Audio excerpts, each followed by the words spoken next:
মুম্বাইকে হারিয়ে প্রথম দুই নিশ্চিত পাঞ্জাবের।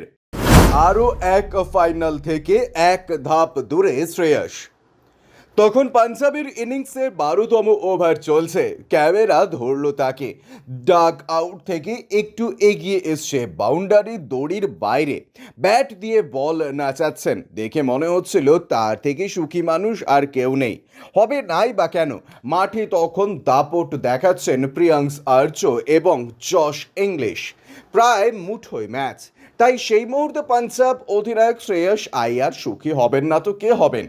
সোমবার আগে ব্যাট করে মুম্বাই তোলে 184-তে 7। সূর্যকুমার যাদবের অর্ধ শতরান বাদে আর কারো বলার মতো অবদান নেই। জবাবে পাঞ্জাব সেই রান তুলে নিল 18.3 ওভারে 7 উইকেট বাকি থাকতে। সেই সঙ্গে প্রথম দুয়ে থাকা নিশ্চিত করে নিল, অর্থাৎ তারা খেলবে প্রথম কোয়ালিফায়ার। সেই ম্যাচ জিতলে 11 বছর পরে উঠবে ফাইনালে। শ্রেয়স হবে প্রথম অধিনায়ক যিনি পরপর 2 বছর দুটি আলাদা দলকে ফাইনালে তুলবেন। যেভাবে ঘুরে দাঁড়িয়েছেন আইপিএল এর প্লে অফের যোগ্যতা অর্জন করেছিল মুম্বাই, লিগ পর্বের শেষ ম্যাচে